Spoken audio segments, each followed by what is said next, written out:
pendengar setia, selamat datang di podcast Suara Mahasiswa. Kali ini kita akan ngebahas topik yang sedang ramai dibicarakan nih, yaitu kasus intimidasi Husain Ali Ravanjani, seorang guru muda ASN di Pangandaran yang berani mengungkap adanya pungli ataupun pungutan liar di lingkungannya.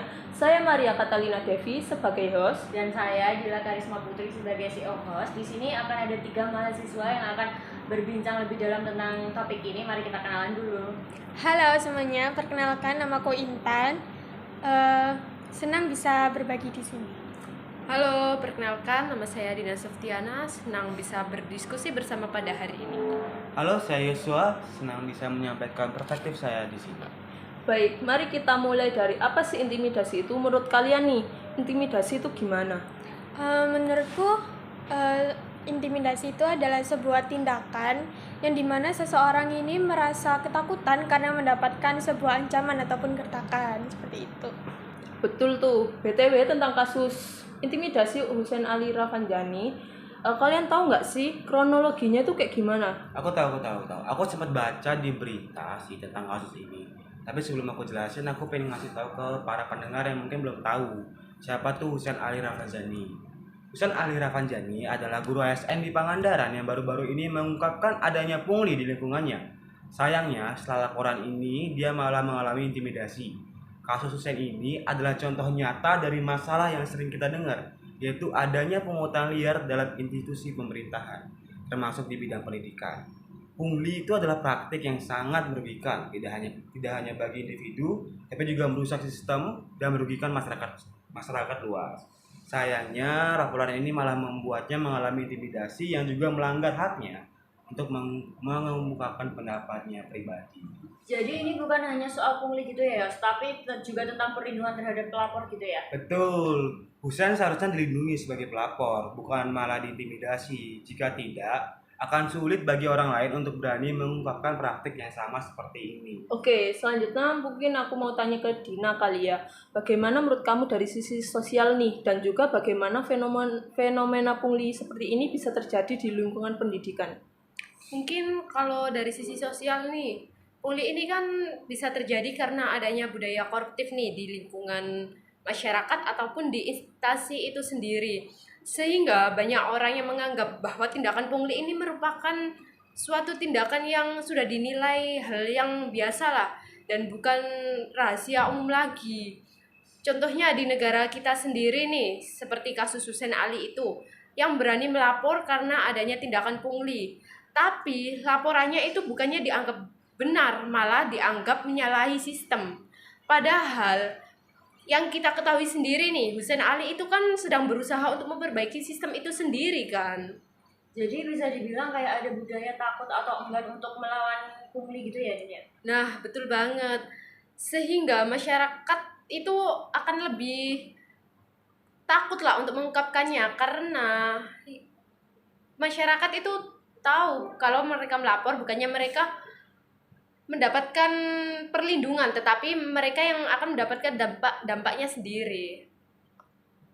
Oke, sekarang kalau kita lihat dari perspektif hukum nih, adakah aturan yang melindungi pelapor kasus seperti ini, Tan? Ya tentu ada dong, karena di Indonesia ini ada suatu peraturan tentang perlindungan bagi pelapor, terutama dalam Undang-Undang tentang Tindak Pidana Korupsi yang mencakup perlindungan bagi saksi dan pelapor.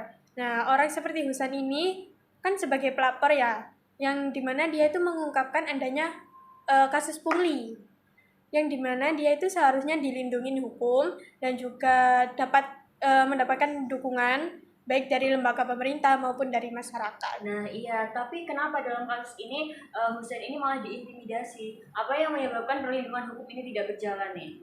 Mungkin karena ini ya, lemahnya penerapan hukumnya dan kurangnya mekanisme pelaporan yang aman di tingkat lokal.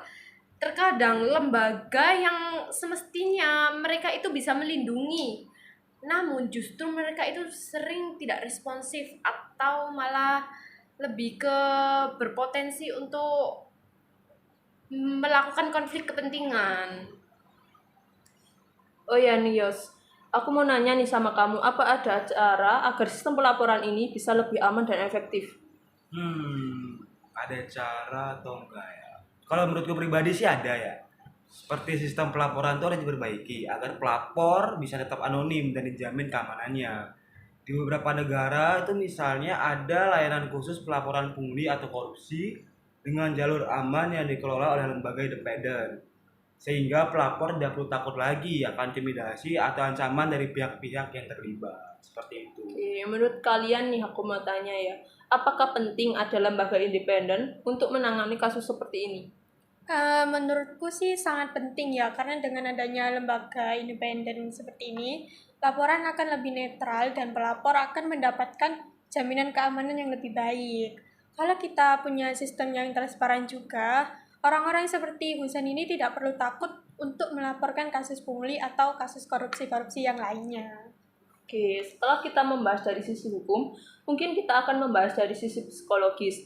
Menurut kamu nih, Din, apa ada dampak yang mungkin dirasakan oleh Husen setelah akibat intimidasi yang dia alami ini? Mungkin dampak psikologisnya itu bisa terbilang serius ya. Karena seperti yang kita ketahui sendiri nih, seseorang yang telah mengalami intimidasi tentu akan merasa cemas, stres, ataupun hal yang buruknya itu bisa mengalami depresi. Apalagi dalam kasus Husen Ali ini yang awalnya Husen hanya ingin melakukan pelaporan, namun malah ia sendiri yang mendapatkan tekanan kan, dan ia sendiri yang mendapatkan dampaknya. Dan itu bisa saja membuatnya merasa terasingkan ataupun bisa menghilangkan rasa percaya dirinya. Oh, oke. Terus nih Yos, aku mau tanya ke kamu, bagaimana dampak terhadap lingkungan kerja dan performa juga? Kalau dampak terhadap lingkungan kerja itu kayaknya lumayan besar ya, karena ketakutan dan tekanan yang dialami itu bisa membuat performa itu pasti menurun. Itu bahkan bisa aja Husen itu merasa nggak nyaman lagi untuk bekerja di lingkungannya, yang seharusnya lingkungannya itu mendukung Husen sebagai ASN. Ini menunjukkan bahwa intimidasi ini bukan hanya merugikan individu saja, tapi juga lingkungan kerja secara keseluruhan, begitu, Mak. Oh, oke. Terus apa ada cara untuk mengatasi dampak psikologis ini, terutama jika tekanan datang dari rekan kerja ataupun atasan juga? Tentu ada cara dong. Salah satunya itu dengan adanya dukungan dari teman, keluarga, atau organisasi yang siap mendukung pelapor. Dengan adanya dukungan ini, si pelapor seperti Husain, dia tidak akan merasa sendirian. Selain itu, lembaga atau komunitas anti korupsi bisa menjadi tempat yang aman untuk mendapatkan dukungan. Oke, jadi sangat kompleks ya. Jadi kita dari tadi udah membahas dari sisi hukum, udah membahas dari sisi psikologis juga, terus bagaimana dampaknya buat lingkungan kerja dan performanya. Sekarang aku pengen bahas tentang tanggapan dan reaksi masyarakat nih. Mungkin aku mau tanya dulu sama Yosua, gimana nih Yos reaksi masyarakat terhadap kasus ini? Reaksi masyarakat dari yang ku baca-baca di berita ya, itu kasus ini itu kan mendapat reaksi yang sangat luas dari masyarakat. Banyak yang mendukung Husen karena memang melihat dia sebagai contoh keberanian dalam melawan korupsi. Namun ada juga yang memang khawatir bahwa ini menjadi bukti bahwa lemahnya sistem perlindungan pelapor di Indonesia. Oh, jadi gitu ya. Oke, sekarang itu tadi menurut pendapatnya Yosua. Sekarang aku mau tanya sama Dina nih. Gimana sih Din, menurut kamu bagaimana cara masyarakat bisa berperan untuk mendukung pelapor seperti Husen ini? Mungkin kalau menurutku nih, masyarakat itu bisa berperan untuk memberikan dukungan kepada Husen Ali, itu bisa berupa dukungan moral ya. Dimana masyarakat itu bisa memberikan dukungan melalui media sosial atau ikut mengadvokasi perlindungan pelapor, ataupun mendorong pemerintahan untuk memperkuat sistem hukum dan juga pengawasannya.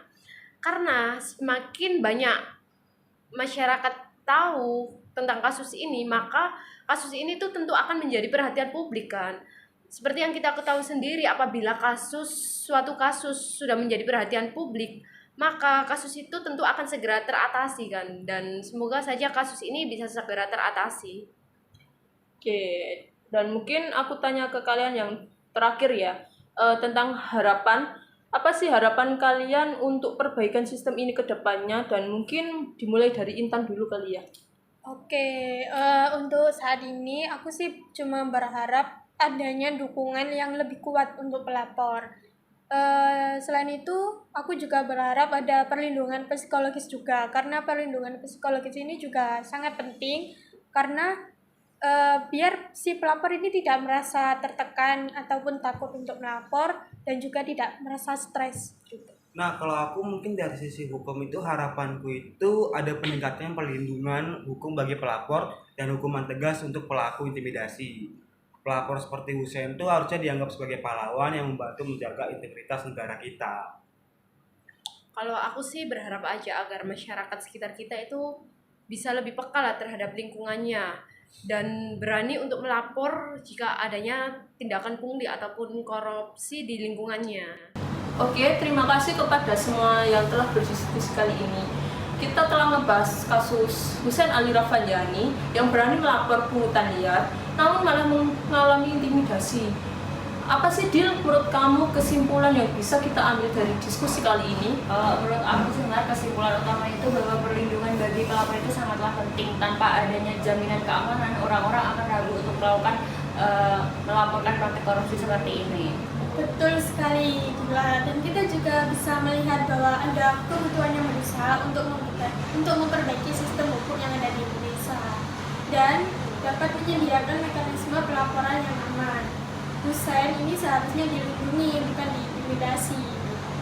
Selain itu juga kan dampak psikologisnya ini kan juga terbilang cukup serius ya, sehingga Husein dan pelapor lainnya ini harusnya bisa lah mendapatkan dukungan moral agar mereka tidak merasa tertekan ataupun terintimidasi. Nah, di sisi lain masyarakat juga terus berperan aktif dalam mendukung pelapor. Dengan dukungan yang kuat, kita bisa kok menciptakan lingkungan yang aman untuk melawan pungli di negara kita ini.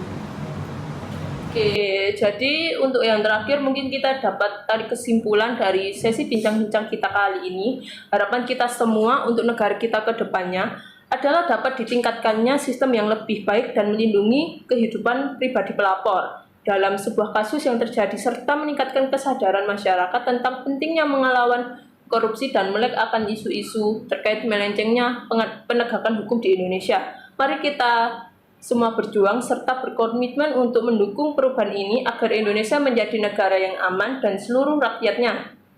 Oke, terima kasih buat semuanya. Nggak kerasa kita bincang-bincangnya udah cukup lama. Makasih partisipasinya semua. Sampai jumpa di episode selanjutnya. Dan ingat selalu untuk berani untuk melawan ketidakadilan.